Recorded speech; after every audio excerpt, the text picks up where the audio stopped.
Bonjour Sophie. Bonjour. Alors on est à Nîmes Ouais. et on est tombé sur un espèce de sit-in là où on voit des images d'exploitation animale. Ouais. Et est-ce que tu peux nous expliquer un petit peu Aujourd'hui. pourquoi ça a lieu ici à Nîmes Ouais. et dans quel objectif? Donc l'association s'appelle Anonymous for the Voiceless et donc on est présent dans toutes les villes de France une fois par mois. Donc effectivement, tu l'as dit, ici on est aujourd'hui à Nîmes. À Nîmes, on est présent régulièrement. Aujourd'hui, donc, on est là pour cette action en plein été. Et donc, l'objectif de cette action, c'est de montrer aux passants et aux passantes l'exploitation des animaux. D'accord. Donc, comme tu le vois, c'est le cube. Donc, cette action s'appelle le cube de la vérité. D'accord.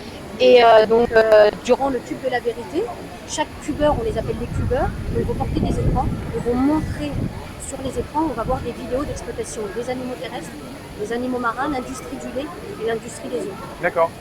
Et l'objectif, c'est d'échanger avec les passants et les passantes pour les sensibiliser à l'exploitation animale et de les responsabiliser en leur disant, quand vous mangez des animaux, vous êtes responsable de ce que vous voyez. D'accord. Et ça fait combien de temps qu'il y a ce type d'action en centre-ville comme ça? Alors, le mouvement a été créé il y a 5 ans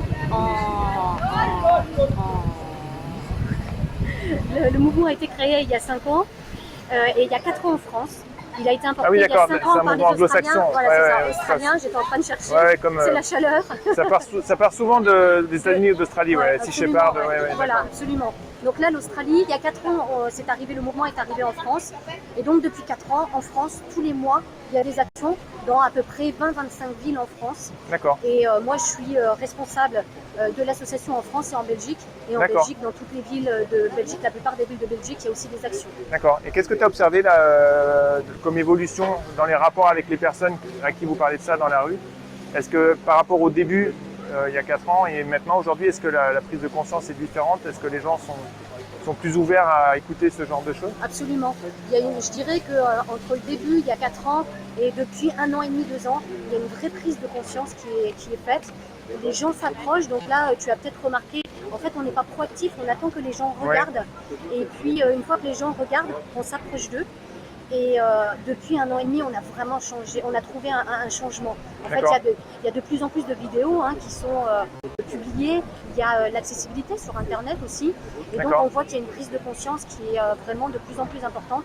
Et avec des gens finalement qui n'attendaient presque que notre rencontre. De dire,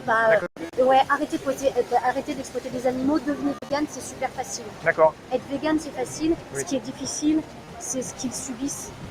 D'accord. Oui. Après, nous, on observe que chez les jeunes, il y a beaucoup par rapport à quand moi je faisais mes études, il y a beaucoup de prise de conscience, mais aussi maintenant chez les personnes plus âgées, qui reviennent, qui viennent vers l'alimentation végane, quoi. Et voilà, par rapport à il y a 15-20 ans, il y a vraiment une prise de conscience qui est différente. Mais chez les jeunes, c'est très, on sent que voilà, ça fait partie des convictions qu'on défend, comme l'environnement, une conviction environnementale ou sociale.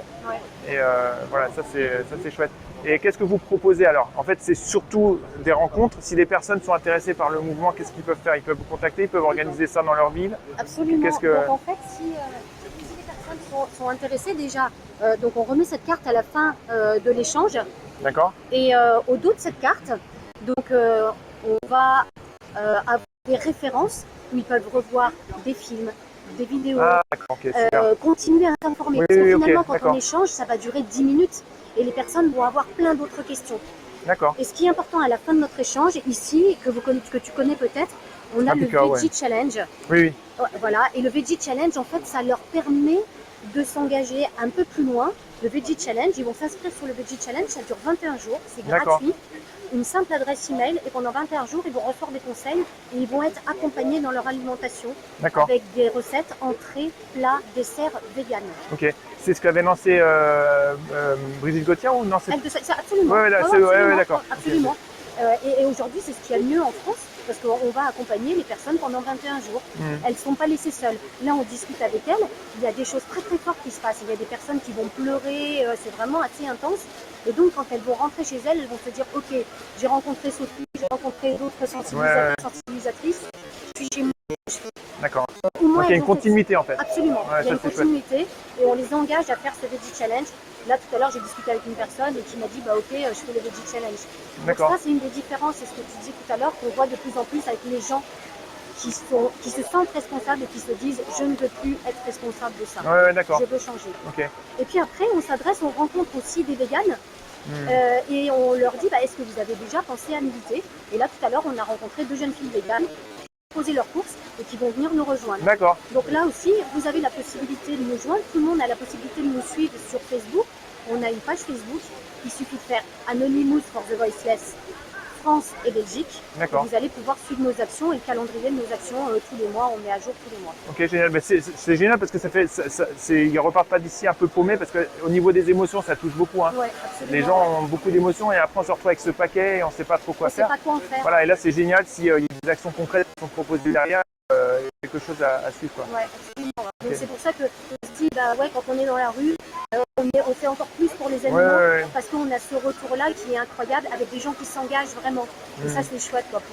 Quand on a une action, tu vois, comme celle-ci aujourd'hui, on va avoir une centaine de personnes qui vont s'être engagées à faire le Veggie Challenge. C'est énorme. C'est génial. Donc il faut qu'on continue à être dans la rue, il faut que chacune puisse continuer à parler de l'exploitation animale, d'être contre l'exploitation des animaux, surtout quand on a une alternative et qu'on sait qu'aujourd'hui on peut vivre en bonne santé bien sûr, sans manger des animaux et sans participer à ce massacre. Voilà, moi il y a des gens qui pensaient que j'allais décéder à 40 ans, j'en ai 48, donc tout va bien. Quoi. Bah voilà, moi c'est ça, moi j'en ai 50 et bah tu vois c'est pareil quoi, donc on peut faire du sport, on vit bien, on a des enfants, tout va bien.